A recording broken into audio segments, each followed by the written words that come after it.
BJP Khowai জেলা কমিটির নবনিযুক্ত জেলা সভাপতি সমীর কুমার দাসকে খোয়াই জেলার অজস্র কর্মী সমর্থকদের উপস্থিতিতে জেলার প্রাক্তন সভাপতিরা খোয়াই জেলার কার্যালয়ে জেলা সভাপতি আসনে সম্মানের সহিত দায়িত্ব বুঝিয়ে দিলেন আজ। গত 2 দিন আগে বিজেপি রাজ্য কমিটি খোয়াই জেলার সভাপতি হিসাবে বিজেপি খোয়াই জেলা কমিটির সাধারণ সম্পাদক সমীর কুমার দাসের নাম ঘোষণা করা হয়।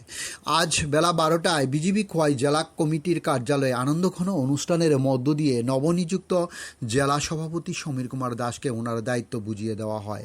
আজকের এই কর্মসূচিতে উপস্থিত ছিলেন খোয়াই জেলার প্রাক্তন সভাপতি বিনয় দেববর্মা, খোয়াই জেলার প্রাক্তন সভাপতি তথা বিধায়ক পিনাকি দাস চৌধুরী, জেলা পরিষদের সভাধিপতি অপর্ণা সিংহ রায়, খোয়াই পৌর পরিষদের চেয়ারম্যান দেবাশিস নাথ শর্মা সহ জেলার বিভিন্ন স্তরের নেতৃত্ব কর্মকর্তা এবং বিভিন্ন জনেরা। প্রথমেই জেলার প্রাক্তন সভাপতিরা সমীর কুমার দাসকে উত্তরীয় ও ফুলের তোড়া দিয়ে সম্মান প্রদান করা হয় এবং পরবর্তীতে ওনাকে জেলার সভাপতির আসনে আসীন করেন এবং এই আনন্দঘন অনুষ্ঠানের সাক্ষী ছিলেন জেলার সকল স্তরের নেতৃত্ব এবং কার্যকর্তারা। পরবর্তীতে নবনিযুক্ত সভাপতি সমীর কুমার দাস আলোচনা করতে গিয়ে বলেন, খোয়াই জেলাকে বামমুক্ত করতে আগামী দিনে জেলার ছোট বড় সকলের আশীর্বাদ ও সহযোগিতা তিনি প্রার্থনা করেন। ডিউরি রিপোর্ট, খোয়াই টাইমস বাংলা।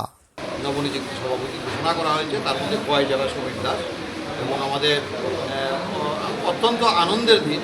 কারণ কেন আনন্দের দিন দেখুন, আজকে পূর্বতন সভাপতি আমাদের বিনয় দা, মানে আমাদের কার্যকর্তারা এমনভাবে বিচার দ্বারা বিশ্বাস করে যে আমাকে বোধহয় সেখান থেকে বাদ দেওয়া হয়নি, মানে আমাকে বোধহয় অন্য কিছু অপেক্ষা করছে আমার জন্য, এই পার্টিতে কাজ করার সুযোগ বোধহয় অন্য কিছু অপেক্ষা করছে আরও বেটার।